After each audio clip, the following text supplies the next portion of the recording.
ఈరోజు కొడిమ్యాల మండల కేంద్రంలో టీఆర్ఎస్ పార్టీలో జాయిన్ అయినాము. మరి ముఖ్య ఈ జాయినింగ్ కార్యక్రమానికి వచ్చినటువంటి పెద్దలు గౌరవనీయులు మాజీ పార్లమెంటు సభ్యులు వినోద్ కుమార్ గారికి, జిల్లా అధ్యక్షులు విద్యాసాగరరావు గారికి, మాజీ ఎమ్మెల్యే శంకరన్న గారికి, మాజీ జెడ్పీటీసీ సభ్యులు కృష్ణరావున్న ప్రశాంత్ గారికి, జెడ్పీ చైర్మన్ గారికి, శ్రవంత్ గారికి, నాతోటి చేయనటువంటి నా తోటి మిత్రులకి, ప్రజాప్రతినిధులకి, పేరు పేరున అందరికీ ఉద్యమ వందనాలు. ఈరోజు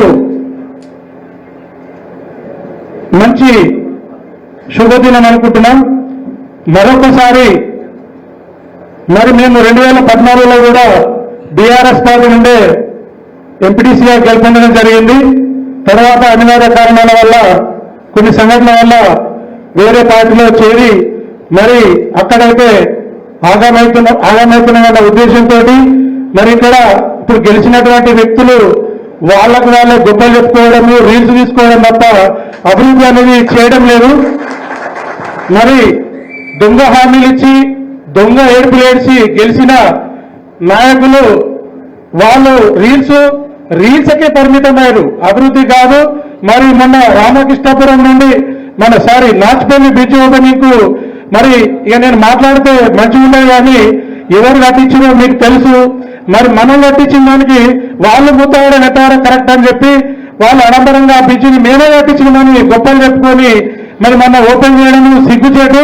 మరి వారు కట్టియాలనుకుంటే మరి కోనాపూర్ ప్రజలు చాలా ఇబ్బంది పడుతున్నారు. వారికి బ్రిడ్జి కట్టించి నిజంగా మీ నాయకత్వాన్ని మీరు పరీక్షించుకోవాలని చెప్పి మరి ఈ సభను ఉద్దేశించిన వాళ్ళకు చెప్పడం జరుగుతుంది. మరి ఏదైతే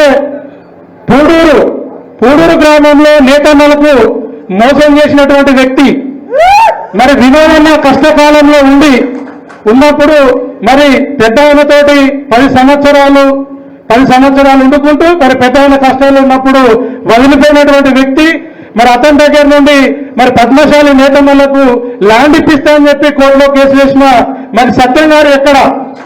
మరి ఆ దొంగ నాయకులు నెంబర్ పెట్టుకుని తిరుగుకుంటూ మరి పద్మశాలులకు అన్యాయం చేసేదేనా?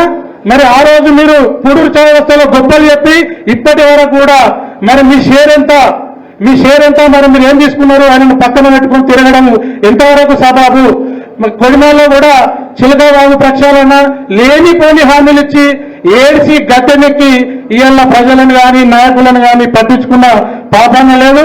మొన్న చూసిన పేదలకు వైద్యం నేర్చుకుంటే సీఎం రిలీఫ్ ఫండ్ ద్వారా మరి వాళ్ళ చెక్కులు కూడా 6 నుంచి 7 చెక్కులు వాళ్ళ సొంత లాభాల కోసము దాచేసుకొని వాడుకున్నది మరి పేపర్లలో తెలుసు, అది 6 మండలాల్లో అందరికీ తెలుసు. దాన్ని చూసుకుంటూ మరి ఇంత ఘోరమైన నీచమైన ఇటువంటి కార్యక్రమాలు చేసుకుంటూ వాళ్ళు గొప్పలు చెప్పుకుంటారు. కాబట్టి అటువంటి జాగాలో మేము ఉండలేము.